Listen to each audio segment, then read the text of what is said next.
అందరికీ నమస్కారం. మన సొసైటీలో ముందుకు సాగడానికి ఎలక్ట్రిసిటీ అనేది మనకి ఎంతో ముఖ్యమైనదని అందరికీ తెలుసు. గత 35 ఏళ్లుగా మన ఈ ఎలక్ట్రిసిటీ ఆర్గనైజేషన్ని ముందుకు నడిపిస్తూ వివిధ హోదాలలో పనిచేసి మనకు సర్వీసెస్ని అందించిన టాప్ పొజిషన్లో ఉండి రిటైర్ అయిన ఒక ముగ్గురు ఆఫీసర్లను మనం కలవడం అనేది చాలా అరుదైన విషయం. కానీ ఈరోజు మన పాడ్కాస్ట్లో ఆ అవకాశం అనేది మనకు దొరికింది. ఈరోజు వారి యొక్క లైఫ్ ఎక్స్పీరియన్సెస్ ఎలా ఉన్నాయనేది మనం తెలుసుకుందాం. నా పేరు Jagruti. Please introduce yourself. My name is Mohan Rao, retired general manager finance, AP Genco, Vijayawada. నమస్తే జాగృతి గారు. నమస్తే అండి. నా పేరు నాగరాజు. నేను ఇప్పుడు జనరల్ మేనేజర్గా ఏపీ ట్రాన్స్ఫర్ వర్క్ చేస్తున్నాను. 35 ఇయర్స్ నుంచి వివిధ స్థాయిలో వర్క్ చేశాను. చాలా చాలా సంతోషం. నమస్తే అమ్మా. నమస్తే అండి. నా పేరు విజయ్ కుమార్. నేను టీఎస్ జెన్కోలో జిఎంగా రిటైర్ అయ్యి కూడా 10 నెలలు అయింది. So sir, commerce and accounts మీరు అప్పట్లో తీసుకొని ఇంత పొజిషన్ దాకా రాగలము అని ఆ ఇన్స్పిరేషన్ అనేది మీకు ఎలా వచ్చింది?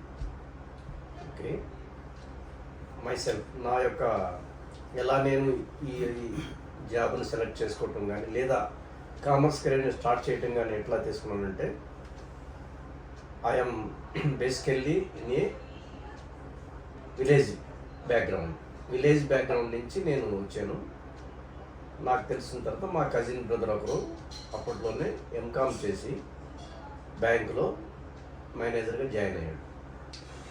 అదే నాకు ఇన్స్పిరేషన్. ఓకే, కామర్స్ చేసుకుంటే బీకామ్ చేయొచ్చు, ఎంకామ్ చేయొచ్చు, తీసుకుంటే డెఫినెట్గా బ్యాంక్ జాబ్స్ అయితే 100% సాధించవచ్చు అనే కాన్ఫిడెన్స్ అప్పట్లో మాకు స్టూడెంట్స్ అందరికీ ఉండేది. కాబట్టి బీకామ్ ఈజ్ ద బెస్ట్ అని నాకు అనిపించింది. అందుకే నేను ఇంటర్మీడియట్ అయిపోయిన తర్వాత కామర్స్ నుంచి బీకాము, ఎంకాము, ఎంబీఏ చేయడం జరిగింది. అలా నా కెరీర్ని నేను కామర్స్లో చూజ్ చేసుకున్నాను. చాలా ఇన్ఫర్మేటివ్గా చెప్పారండి. థ్యాంక్ యూ అమ్మా. Thank you. రాజ్ గారు, మీకు ఎలా ప్రేరణ దొరికింది? యాక్చువల్లీ అండి, నాకు ఎంపీసీ ఇంజనీరింగ్ దాని మీద బాగా ఆసక్తి ఉండేదండి. కానీ అప్పట్లో అంత మాది down road family, so guidance అంత ఉండేది కాదు. కానీ నా 10th క్లాస్ బేసిస్ మీద మంచి కాలేజ్లో నాకు సిఈసి ఇంగ్లీష్ మీడియం రావడం జరిగింది. సో సిఈసి ఇంగ్లీష్ మీడియం మంచి కాలేజ్లో వచ్చింది అనే ఉద్దేశంతో నేను సిఈసిలో జాయిన్ అయ్యాను. ఎక్కడున్నా ఏ కోర్స్ తీసుకున్నా దాంట్లో బెస్ట్ పర్ఫామ్ చేయాలన్నది నా ఉద్దేశం అండి. అందుకోసం నాకు ఈవెంతో ఎంపీసీ ఎప్పుడైనా కూడా సిఈసిని బాగా కష్టపడి సక్సెస్ఫుల్గా పాస్ కావడం, డిగ్రీలో కూడా ఐఏఎస్ మార్క్స్ నాకు రావడం జరిగింది. మీన్ డిగ్రీ తర్వాత సిఏ కోర్సు, ప్రొఫెషనల్ కోర్సు బాగుంటుందని చెప్పేసి సిఏ జాయిన్ కావడం జరిగింది. సిఏ ఇంకా లాస్ట్ 3rd ఇయర్లో ఉన్నప్పుడే నాకు ఈ నోటిఫికేషన్ రావడం. So relevant subject main advantage అంటే ఆ ఎగ్జామ్లో ఓన్లీ కామర్స్ రిలేటెడే ఎగ్జామ్ ఉంది కావడం వల్ల నేను సిఏ చదువుకునే వల్ల నాలెడ్జ్ వల్ల నేను ఈ జాబ్ సక్సెస్ కావడం జరిగింది. చాలా ఇన్స్పిరేషనల్గా ఉంది. విజయ్ గారు, మీ జర్నీ ఎలా ఉంది? మీకు ఆ స్ఫూర్తి అనేది ఎలా దొరికింది? స్పెసిఫిక్గా ఇదే చదవాలనేది ఉండేది కాదు. జస్ట్ ఫ్రెండ్స్ సర్కిల్లో నాకున్న ఫ్రెండ్స్ సర్కిల్ ఇంటర్ అయిన తర్వాత ఒక్కొక్కరు ఒక్కొక్క బ్రాంచ్ వెళ్ళేటప్పుడు ఒక 2-3 మాత్రం కామర్స్ చేద్దాం అనుకున్నాం. ఎందుకు అనేది స్పెసిఫిక్ టార్గెట్ ఉండేది కాదు. కానీ జాయిన్ అయిన తర్వాత దాంట్లో ఉన్న బెనిఫిట్స్ అన్నీ తెలుసుకోవడం జరిగింది. సో దాన్ని బట్టే కష్టపడి బీకామ్ కానివ్వండి, తర్వాత నాగరాజు గారు చెప్పినట్లు, నాగరాజు గారు అనడం లేదు, నాగరాజు కూడా ఒక ఫ్రెండే. సో మేము చెప్పినట్లు దాంట్లో హార్డ్ వర్క్ అయితే చేయడంతో మంచి పొజిషన్ దాకా వచ్చాము.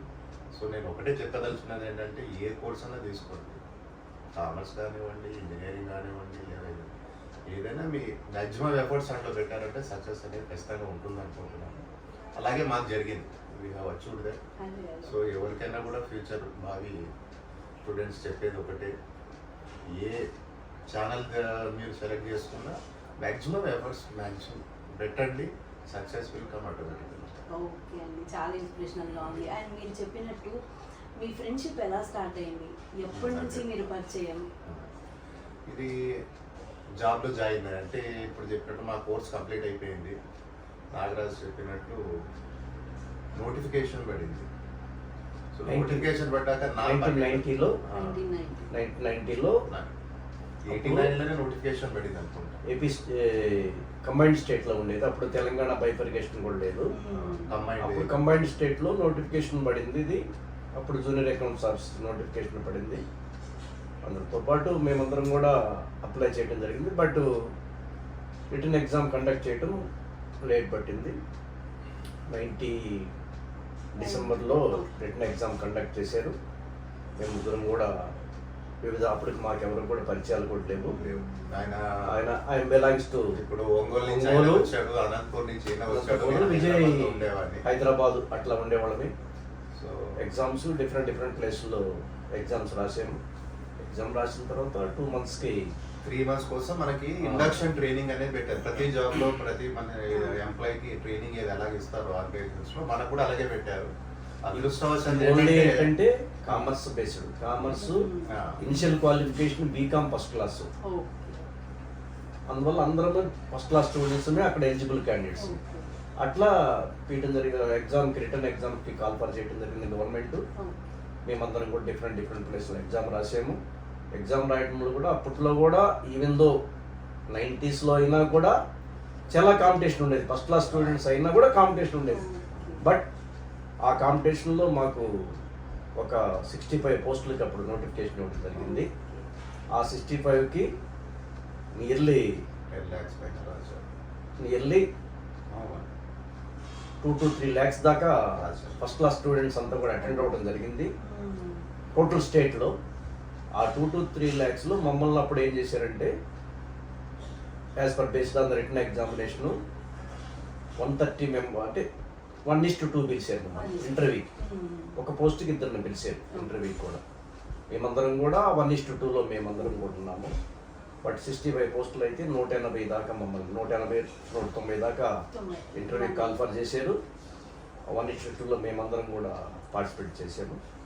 బై గాడ్ గ్రేస్ ఆ ఇంటర్వ్యూలో కూడా మేము సెలెక్ట్ అయ్యి 65 మెంబర్స్లో మేము సెలెక్ట్ అయ్యి 1991 మార్చ్ 25th నాడు మేమందరం కూడా ఒకే రోజు ఒకే ఆఫీసులో మేము ముగ్గురమి, మాతో పాటు ఇంకా ఒక 62 మెంబర్స్ మేము జాయిన్ అయ్యాము. అది జాయిన్ అయిన తర్వాత మాకందరికి 3 months ఇండక్షన్ ట్రైనింగ్ అని ఇవ్వడం జరిగింది. హైదరాబాద్ ఇనిషియేటివ్ ట్రైనింగ్ ఇన్స్టిట్యూట్లో 2 బ్యాచ్లుగా చేశారు. ఒక బ్యాచ్ వచ్చి జూబ్లీ హిల్స్లో, ఒక బ్యాచ్ వచ్చి ఈశ్వర్గూడలో. అప్పుడు మేమంతా first time we are get together as a ఎంప్లాయీగా. మేము ఎలక్ట్రిసిటీ డిపార్ట్మెంట్లో అప్పుడు ఏపీఎస్సీ ఉండేది, ఆంధ్రప్రదేశ్ ఎలక్ట్రిసిటీ బోర్డ్ అనేది ఉండేది. ఆ ఎలక్ట్రిసిటీ ఏపీఎస్సీలో మేమంతా కూడా యాజ్ ఏ జూనియర్ అకౌంట్స్ ఆఫీసర్గా మేము సెలెక్ట్ అవటము, జాయిన్ అవటము. అక్కడి నుంచి మా ఫ్రెండ్షిప్ అనేది క్రమంగా డెవలప్ అయింది.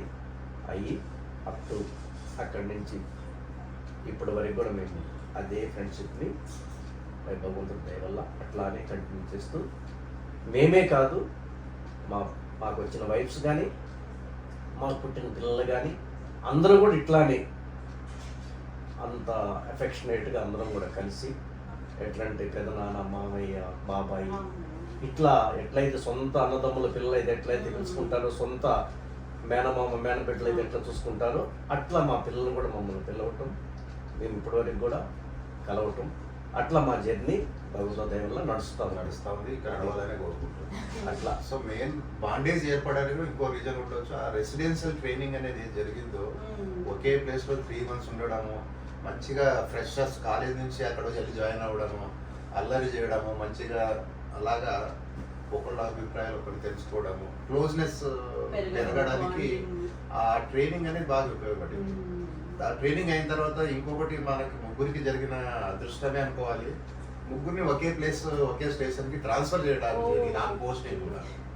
సో అక్కడ ఇంకా దట్స్ వై అవర్ బాండింగ్ ఇంకా స్ట్రాంగ్ అయిపోయింది. ఒకరి తర్వాత ఆల్రెడీ అప్పటికైనా మ్యారీడ్ ఉండే, ఒక పిల్లోడు కూడా.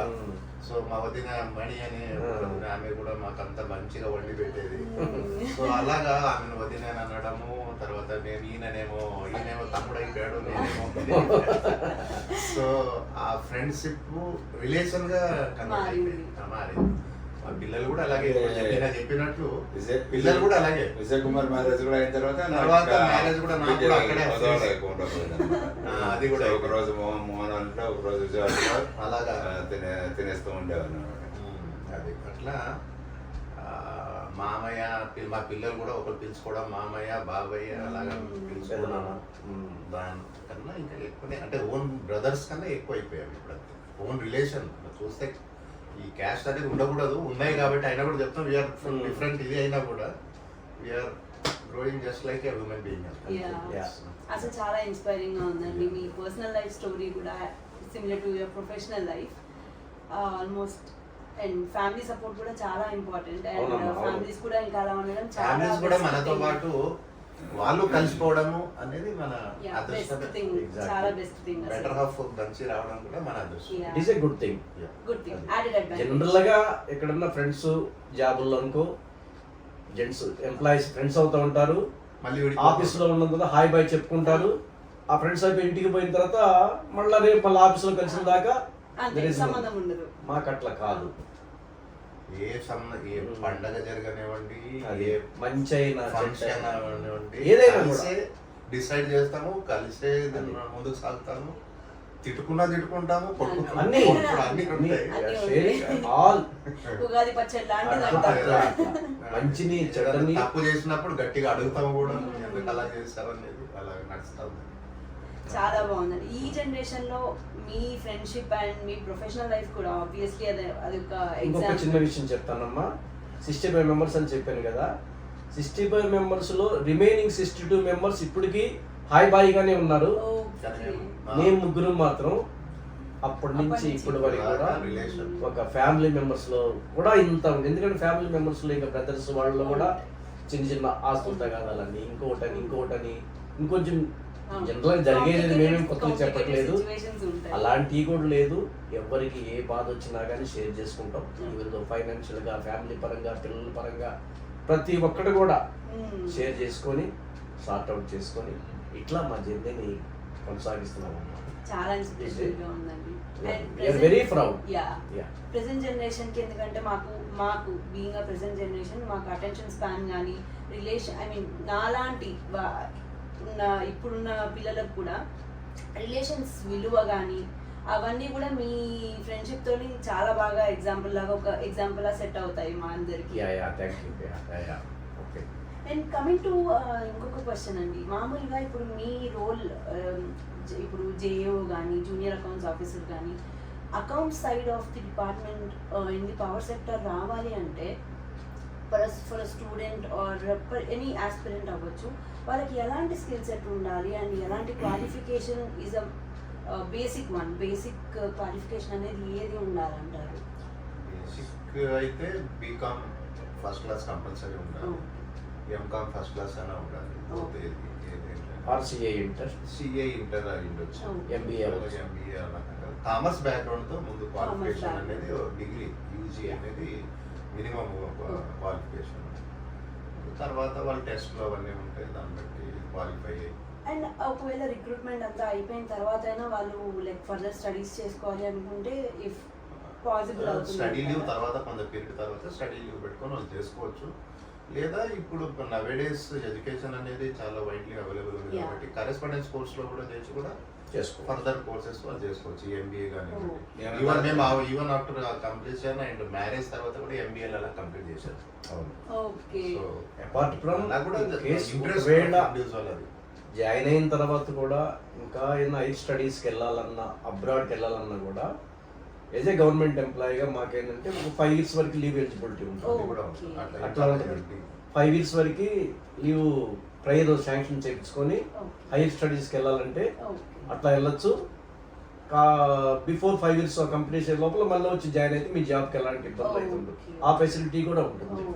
అంటే దీనికి ఏమైనా లైక్ ఇప్పుడు మామూలుగా ప్రైవేట్ సెక్టర్ లో అయితే మనకు ప్రొబేషన్ పీరియడ్ అని 3 months 6 months అలా ఇక్కడ కూడా 1 year అనేది ప్రొఫెషన్ పీరియడ్ ఉంటుంది. Okay. మస్ట్ అండ్ షుడ్ గా 1 year అయితే ప్రొఫెషన్ పీరియడ్ చేయాలి. చేయాల్సిందే. అప్పుడు దాకా ఎలాంటి ఫెసిలిటీస్ రావు. జస్ట్ మాకు కూడా 1 year వరకు అది స్టైఫండ్ మాకు కూడా మేము జాయిన్ అయినప్పుడు. ఇప్పుడు లేదు, ఇప్పుడైతే ఆ టైంలో జాయిన్ అయిన డేట్ నుంచే మీకు స్కేల్ ఇస్తున్నారు. Okay. స్కేల్ లో ఎట్ ద టైమ్ ఆఫ్ మాకైతే but you will be temporary employee కింద కంటిన్యూ అవుతారు. 1 year తర్వాత మీరు ఆఫ్టర్ కంప్లీషన్ ఆఫ్ ప్రొఫెషన్ మీ Regularize ప్రొఫెషన్ చేస్తారు. డిక్లేర్ చేస్తారు. Okay. డిక్లేర్ చేసి ఎలాంటి రిమార్క్స్ లేకుండా ఉంటే మాత్రం అప్పుడు జాబులు రెగ్యులర్ చేస్తారు. రెగ్యులర్ అయిన తర్వాత మీకు యాజ్ ఏ గవర్నమెంట్ ఎంప్లాయీస్ కి ఏమేమి బెనిఫిట్స్ రావాలో అవన్నీ కూడా మీకు వచ్చేస్తాయి. అప్పుడు లీవ్ కానీ ఇలాంటివన్నీ కూడా వచ్చేస్తాయి. కాబట్టి ఓకే, మీరు ఇందాకే మెన్షన్ చేసినట్టు నార్మల్గా ఇప్పుడు రిక్రూట్ అయిన తర్వాత ఇవి అవైల్ చేసుకోవడానికి 1 year టైం స్పాన్ అనేది ఉంటుంది.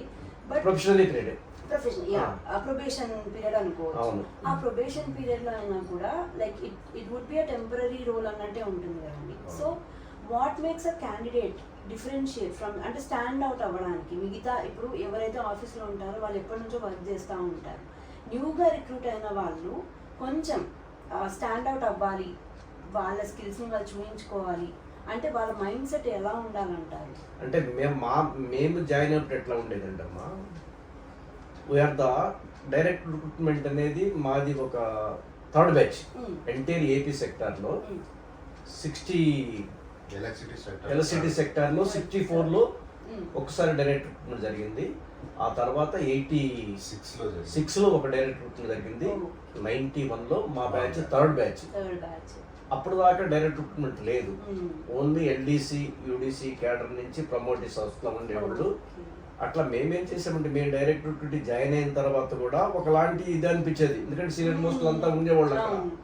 వాళ్ళు వీడేంట్రా నిన్న చూస్తే మా పిల్లలంతా ఏజ్ కూడా లేడు, ఈడొచ్చి మాకు బాస్ ఏంటి, ఈ టైప్ ఆఫ్ ఉండేది. అప్పుడు సరిగ్గా మాకు వర్క్ నేర్పించేవాళ్ళు కాదు. Even though your belief or not, మాకు ఇవ్వటానికి జాయిన్ అయిన తర్వాత కుర్చీ కూడా ఉండేది కాదు. వాళ్ళు ఎదురు కూర్చునేవాళ్ళు, మేము యూడిసి ఎదురు కూర్చునేవాళ్ళు. హయ్యర్ పొజిషన్ లో జాయిన్ అయిన రిక్రూట్ అయినా కూడా బట్ మాకు అప్పుడు ప్రత్యేకమైన సీటు కూడా ఇచ్చేవాళ్ళు కాదు. అయినా కూడా మేము ఎక్కడ కూడా చిన్నతనంగా ఫీల్ అవ్వలేదు. బట్ మా మోటివ్ ఏంటి, వర్క్ నేర్చుకోవాలి. అది నేర్చుకోవాలంటే నేను పోటునే నేను ఆఫీసర్గా జాయిన్ అయ్యాను కాదంటలేదు. బట్ ఆఫీసర్గా జాయిన్ అయినందుకు మాత్రం నేను కాలేజీ నుంచి అప్పుడే ఫ్రెష్గా వచ్చాను. I don't know about the organisation. తెలుసుకోవాలంటే కూర్చోవాలా. అందుకని ఈవెన్ దో వాళ్ళు మమ్మల్ని కొంచెం డిస్టెన్స్ పెట్టినా కానీ మేమే అది సార్ ఇది సార్ అనుకుంటూ కూర్చొని మెల్లగా వాళ్ళ దగ్గర నుంచి వర్క్ స్టార్ట్ చేసుకొని వన్ ఫైండింగ్ వాళ్ళే మమ్మల్ని ఎస్ బాగా ఎక్వెంట్ అయ్యారండి అనిపించుకొని అట్లా చేసుకున్నామమ్మా. అట్లా గ్రోత్ అయ్యాం. అంతేగాని స్ట్రైట్ అవే ఏదో మేము జాయిన్ అయిపోయినమ్మటనే మేమేదో కేక్ వాట్ మాదిరిగా మేము చేయలేదు.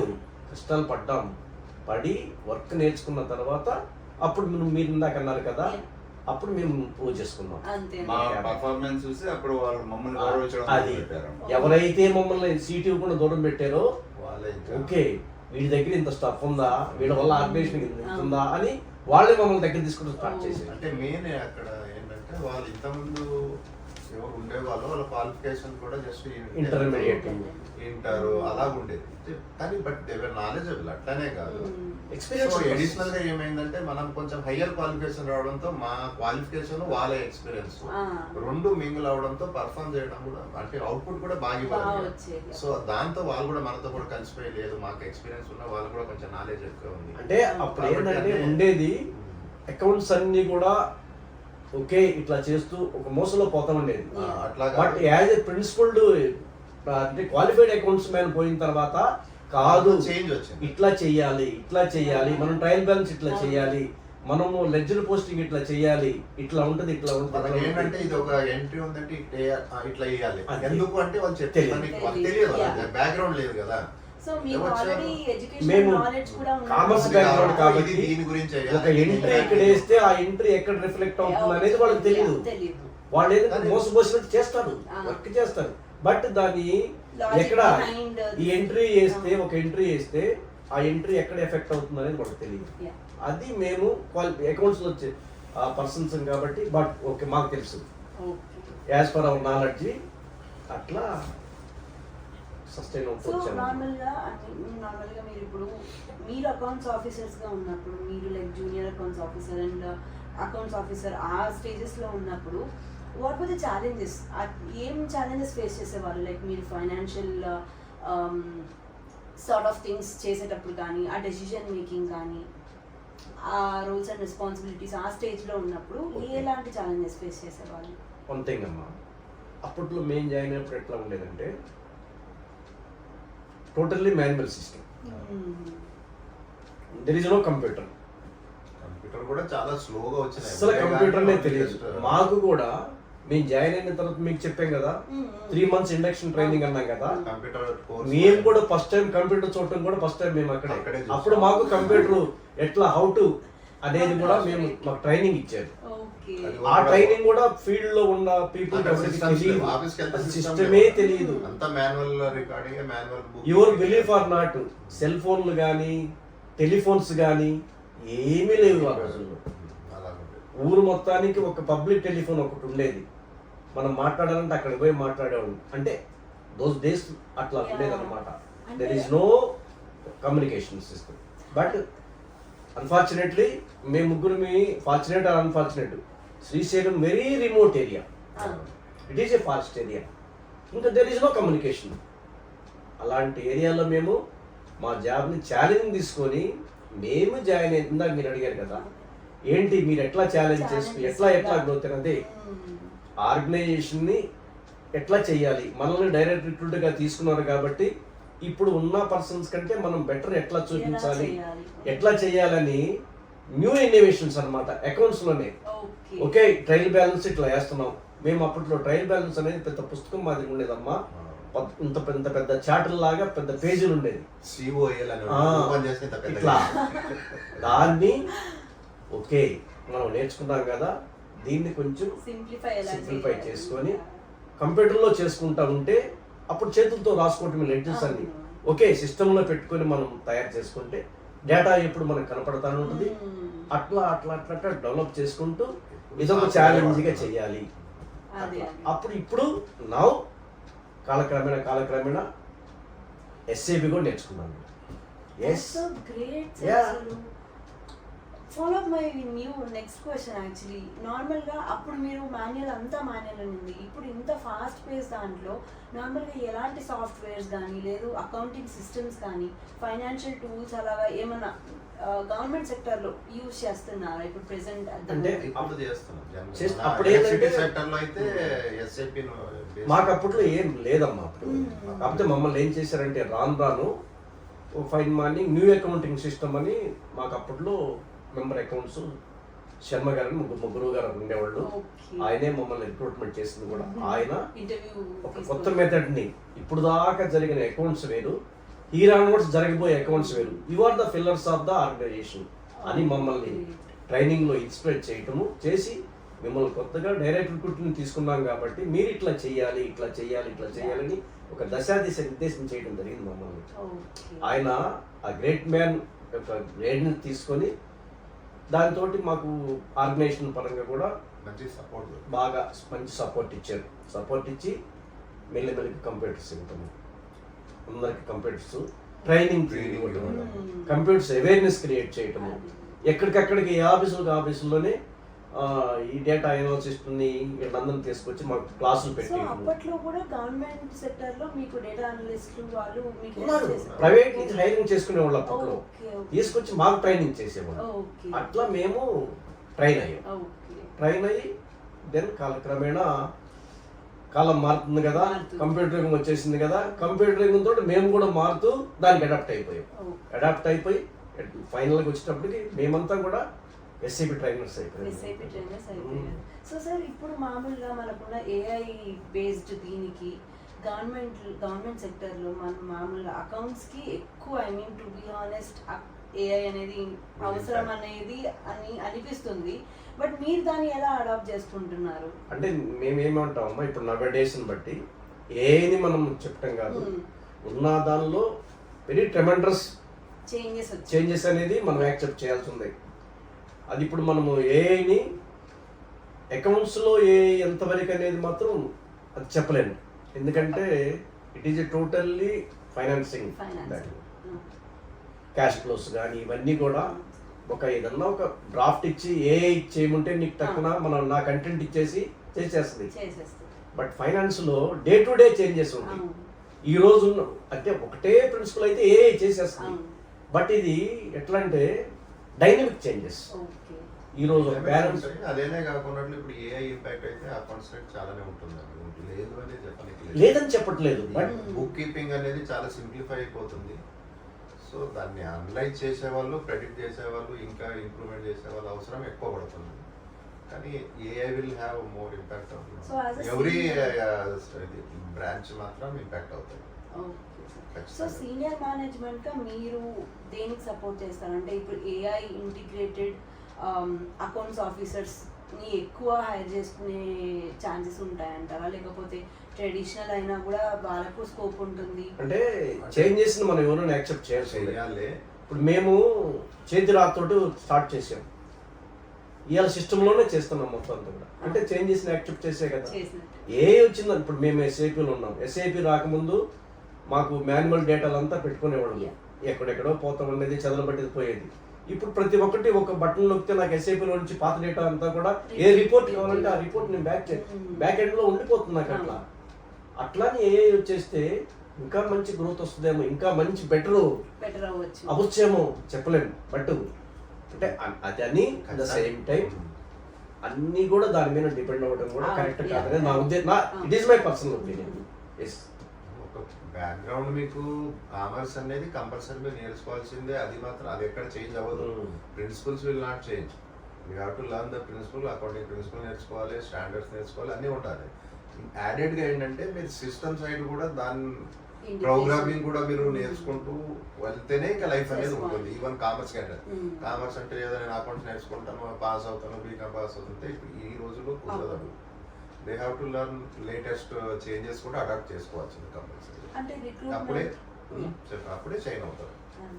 మామూలుగా రిక్రూట్మెంట్ సైడ్ అంటే ఐ నో దట్ మీరు రిక్రూట్మెంట్ సైడ్ ఎక్కువ లేరు అని, బట్ రిక్రూట్మెంట్ సైడ్ చూసుకుంటే would there be any advantage for the AI person, like AI skilled person?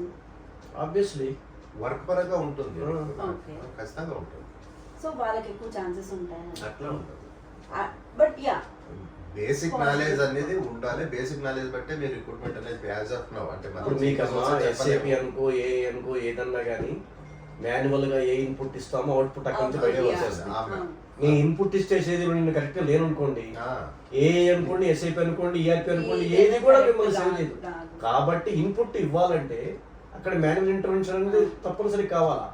అట్లాంటప్పుడు బెటర్ నాలెడ్జ్ కావాల్సిందే కదా. అంటే ఏం తప్పట్టడం కాదు, బట్ ఆ ఏఐ కూడా ఫీడ్బ్యాక్ ఇచ్చేది మనిషి కంప్లీట్లీ డిపెండెంట్ గా. అది అంతా డిపెండ్ అవ్వాల్సిన అవసరం లేదు. అంత మాత్రం ఏఐ వచ్చిన తర్వాత ఏదో కెరీర్ అంతా అయిపోతాయి అని కూడా అనుకుంటాం. దేని ఇంపార్టెన్స్ దానికి ఉంటా ఉంటుంది. అకౌంటింగ్ ప్రిన్సిపల్ ఎప్పుడు కూడా 1:1 అంతే, అది గుర్తుపెట్టుకోండి. అదే దాంట్లో ఏం చేంజెస్ కాదు అట్లా.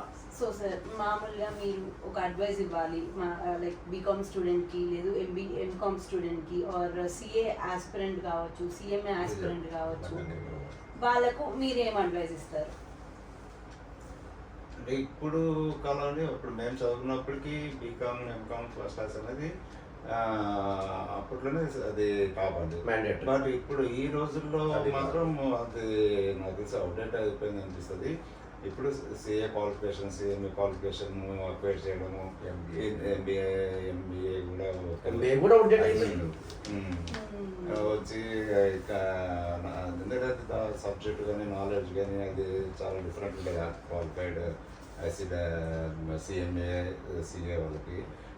సో స్టూడెంట్స్ ఇప్పుడు ప్రజెంట్ స్టూడెంట్స్ బీకామ్ నార్మల్ డిగ్రీకి పోస్ట్ గ్రాడ్యుయేషన్ ఇంపార్టెన్స్ ఇవ్వకుండా ఇట్లా ప్రొఫెషనల్ క్వాలిఫికేషన్స్ అక్వైర్ చేసి జాబ్ కంప్లీట్ కావడం వలన వాళ్ళ జాబ్ దీంట్లో కూడా ప్రొఫెషనల్ జాబ్ సర్వీస్లో కూడా సక్సెస్ఫుల్గా ఎదుగుతారు. జాబ్ టార్గెట్ జాబ్ అచీవ్ చేయడానికి కూడా అది చాలా ఉపయోగపడుతుంది. ఓకే. అదర్వైజ్ కష్టం.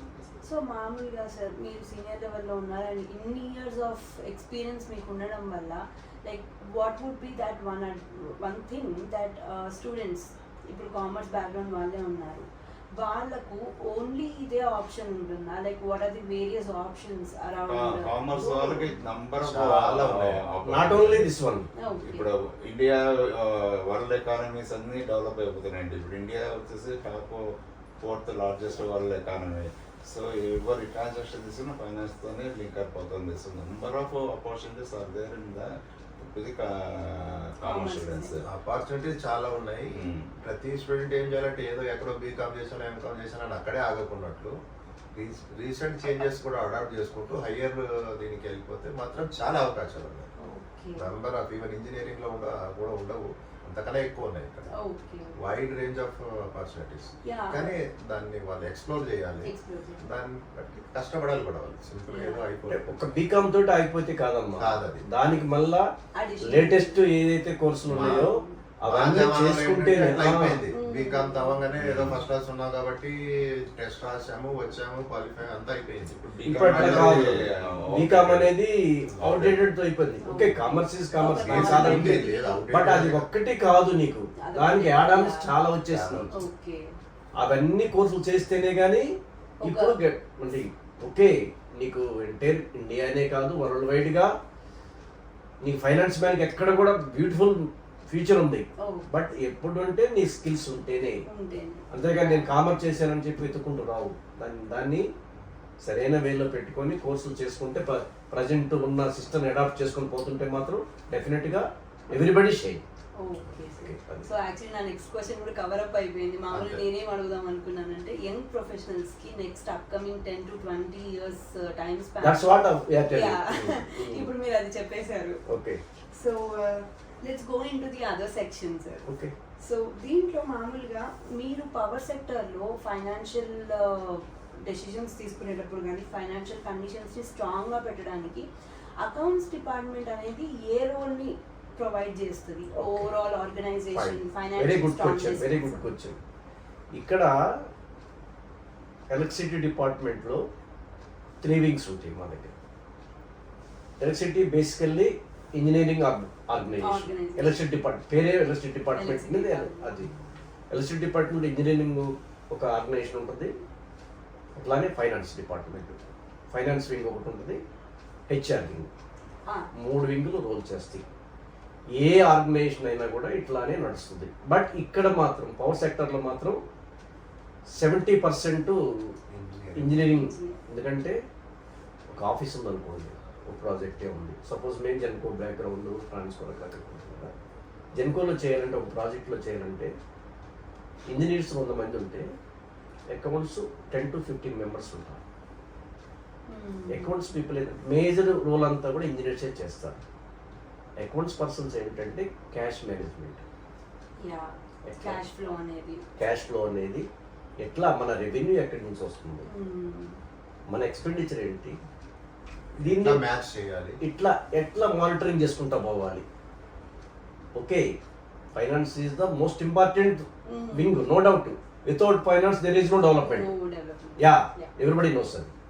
కాకపోతే ఆ ఫైనాన్స్ క్యాష్ ఫ్లోని, క్యాష్ మేనేజ్మెంట్ ఎట్లా చేయాలనేది ఇక్కడ వైటల్ రోల్. ఇక్కడ దాన్ని సరైన పందాలో సరైన విధంగా మనకు వచ్చిన రెవెన్యూని, మన ఎక్స్పెండిచర్ని బేరు చేసుకొని బ్యాలెన్స్ చేసుకొని ఈ ఆర్గనైజేషన్ ఏ విధంగా ప్రాఫిట్ మోడ్లోకి తీసుకురావాలనేది చేసేది ఓన్లీ అకౌంట్స్ పర్సన్ మాత్రమే.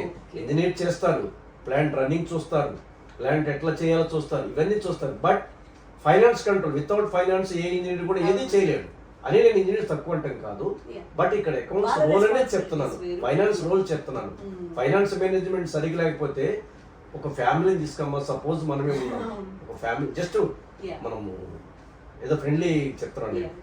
ఒక ఫ్యామిలీలో నేను కష్టపడి లక్షలు సంపాదిస్తాను, ఇంట్లో ఆ మేనేజ్ వచ్చిన రూపాయిని మనము సరైన ఆర్గనైజ్ చేసుకోకుండా, ప్లాన్ లేకుండా ఇష్టానుసారంగా చేసేస్తే మీకు తెలుసు అది. నేను అదే నేను చెప్తున్నాను. హిస్టరీ చూసినా కూడా నెంబర్ ఆఫ్ కంపెనీస్ ఫెయిల్ అవ్వడానికి కూడా అది ఫైనాన్షియల్ సరైన డిసిప్లిన్ లేకపోతే ఎంత ఆర్గనైజేషన్ కూడా కొలాప్స్ అయిపోద్ది. That's why we are the important of the organisation అని మేము గర్వంగా చెప్తామమ్మా. ఓకే. అండ్ సార్ ఇప్పుడు మామూలుగా మీరు ఆల్రెడీ ఇది కవర్ చేసేసారు పాయింట్స్లో. కెరియర్ ప్రోగ్రెషన్ అనేది అకౌంట్స్లో మామూలు గవర్నమెంట్ సెక్టర్ ఎలక్ట్రిసిటీ బోర్డులో కెరియర్ ప్రోగ్రెషన్ అనేది ఎలా ఉంటుందంటారు? అంటే ఇప్పుడు మనం ఆల్రెడీ మాట్లాడుకున్నట్టు రిక్రూట్మెంట్ అయిపోయిన తర్వాత let's a M Com and MBA or any higher studies చేసేసి వస్తారు. ఆ చేసి వచ్చిన వాళ్ళకి ప్రమోషన్ లిస్ట్ అట్లా ఏమైనా ఇది గవర్నమెంట్ సెక్టర్ కదండి, సీనియారిటీ. బట్ హౌఎవర్ మెరిట్ అనేది at the time of recruitment based on there qualification, based on their skills, return test ఉంటాయి కదా, అప్పుడు పెట్టినప్పుడే ఎవరైతే స్కిల్ ఉందో వాళ్ళు టాప్ లోనే ఉంటారు, ఎట్లానే ఉంటారు అనమాట. అట్లా అట్లా ఎక్స్ట్రా క్వాలిఫికేషన్ అనేది ఇక్కడే ఏదో అవ్వదు కానీ మెరిట్ బేస్ ప్రాక్టికల్ వర్క్ లో వాళ్ళ importance any government based on their seniority. And ఇప్పుడు మామూలుగా మీరు ఇప్పుడు సీనియర్ లెవెల్లో ఉన్నప్పుడు, మనం ఇందాక ఆల్రెడీ మాట్లాడేసుకున్నాం జూనియర్ అకౌంట్స్ లెవెల్ అండ్ మామూలు అకౌంట్స్ లెవెల్లో ఉన్నప్పుడు కన్నా, ఇప్పుడు మీరు సీనియర్ లెవెల్లో ఉన్నప్పుడు హైయెస్ట్ పొజిషన్స్లో ఉన్నప్పుడు మీరు ఫేస్ చేసే ఛాలెంజెస్ ఎలాంటివి? Financial regarding management, financial management, man power management, these are the challenges. ఒక high level employee or high level leadership దాంట్లో ఉన్న ఫేస్ చేసే financial decision makings main. Yeah exactly. మనకి ఓకే, సపోజ్ నాకు ఒక 20 crores మాకు అలాట్ చేశారు. ఈ 20 crores-ని నేను ఎట్లా ప్లాన్ చేయాలి, నా బడ్జెట్ కంట్రోల్ ఎట్లా పెట్టుకోవాలి, ఇట్లా హైయర్ లెవెల్కి వచ్చిన తర్వాత లోయర్ లెవెల్ ఏం లేదు, ఎగ్జిక్యూషన్ ఉంటుంది, అక్కడేమో ప్లానింగ్. మాది మేము ఏదైతే చెప్తామో వాళ్ళు దాన్ని ఇంప్లిమెంట్ చేసుకుంటూ పోతారు. బట్ మేము ఈ స్టేజ్కి వచ్చిన తర్వాత వీఆర్ ద డెసిషన్ మేకర్స్.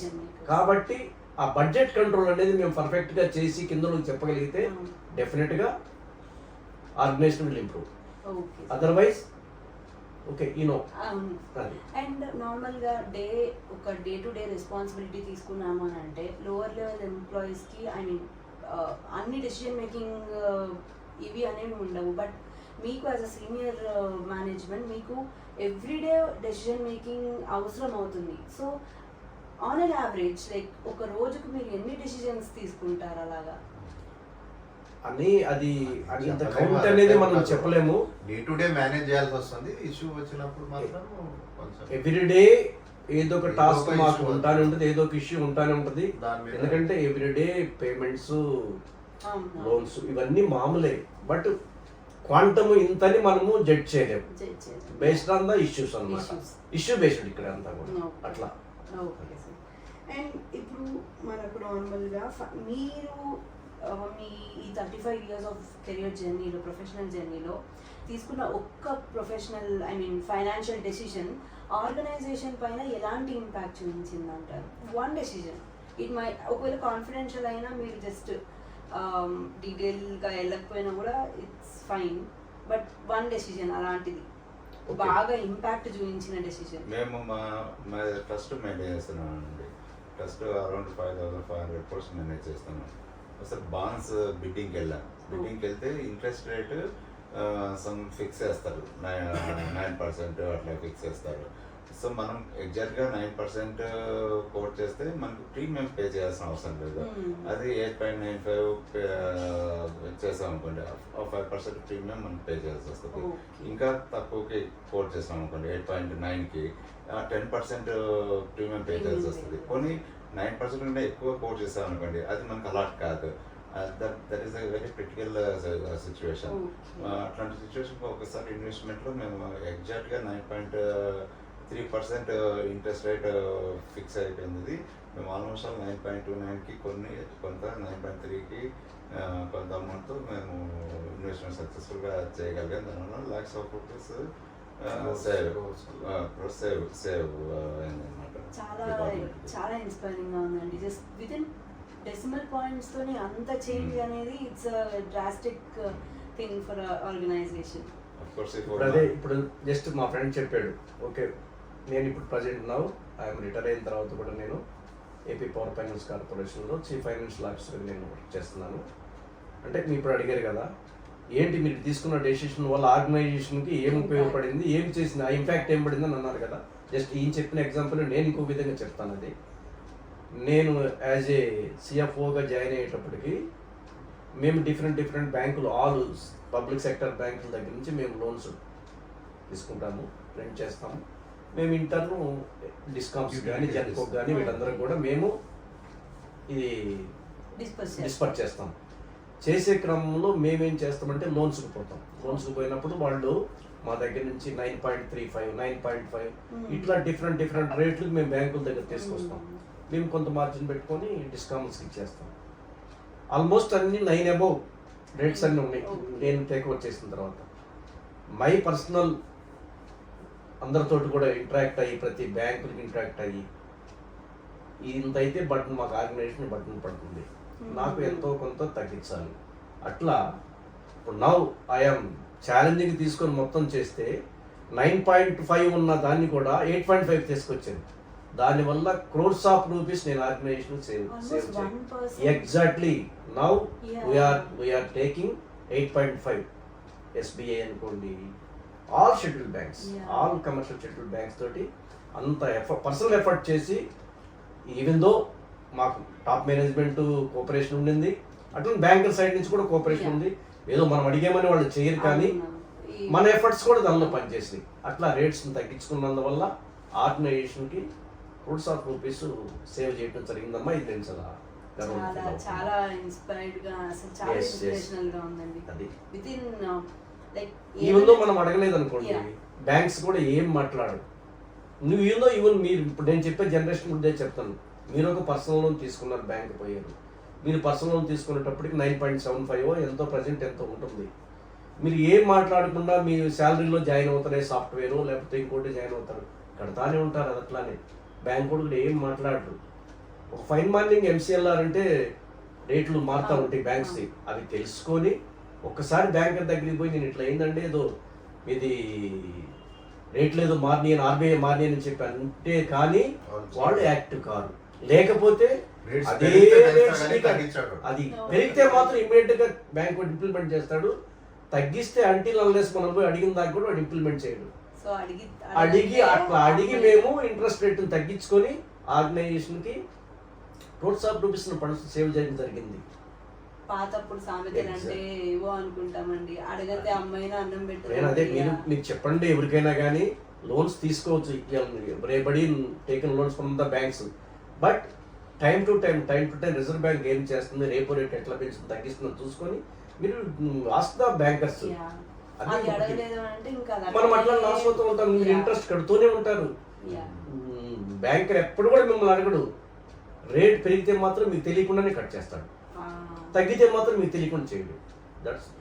చాలా ఇంపార్టెంట్ పాయింట్ అందరికి. అండ్ మా ప్రెసెంట్ జనరేషన్ కి తెలుసుకోవాలి, అందరూ తెలుసుకోవాలమ్మా. ఇది మాకు సంపాదించడం తప్ప ఏం జరుగుతుంది ఆ డబ్బులతో, ఇప్పుడు ట్యాక్స్ కడతాం, లేదు ఇంకా TDS కానీ, లేదు ITR ఫైల్ చేస్తాము, ఆ తర్వాత ఏం జరుగుతుంది అనేది అసలు ఏం తెలియదు. లోన్ తీసుకున్నా కూడా ఆ మనీని డైవర్ట్ చేయడం తప్పించి ఆ ఇంట్రెస్ట్ రేట్స్ అవన్నీ కూడా కూర్చొని మాట్లాడడం అనేది, అది మీరు చెప్పండి అమ్మా. ఖచ్చితంగా ప్రతి ఒక్కళ్ళు కూడా తెలుసుకోవాలి, తెలుసుకొని టైం టు టైం పర్సూ చేసుకోవాలి. లేదంటే మనమే లాస్ అవుతాం, బ్యాంకర్కి ఏం కాదు, మనం లాస్ అవుతాం. చాలా great point. Thank you. And ఇప్పుడు మామూలుగా గవర్నమెంట్ జాబ్స్ మీద జనాలకు ఉండే మిత్స్ లో ఒక్క మిత్ మీరు బర్స్ట్ చేయాలి, ఇది టాప్ బిగ్గెస్ట్ మిత్ అంటే మీరు అది ఏమని చెప్తారు? ఐ మీన్ మనకు గవర్నమెంట్ జాబ్ అంటే మా జనరేషన్కి అయితే కొన్ని మిత్స్ ఉన్నాయి, లైక్ అది కొట్టలేము, కాంపిటీషన్ ఎక్కువ ఉంటుంది, ఇంకోటిలా. బట్ మీరు ఆల్రెడీ ఆ రేస్ని విన్ అయ్యి ఈ పొజిషన్కి వచ్చారు కాబట్టి, what is the greatest myth that you wanted to burst it off? కొట్టలేము అనేది ఎందుకు ఉంటుంది? ప్రతి ఒక్కరు కొట్టకపోతే ఇన్ని జాబులు ఎందుకు వస్తున్నాయి? ఎలాగో ఇప్పుడు ఇంజనీరింగ్ సీట్ కొడుతున్నావు అంటే అది కూడా అక్కడ కూడా ఇంతమంది వస్తుందో లేదని అన్ని చోట్ల ఉంటుంది. సో దీంట్లో కూడా ఉంటుంది. ఆ మిత్ అనేది రాదు, ఎవరి క్యాపబిలిటీ, ఎవరి క్వాలిటీ దాన్ని బట్టి వస్తుంది.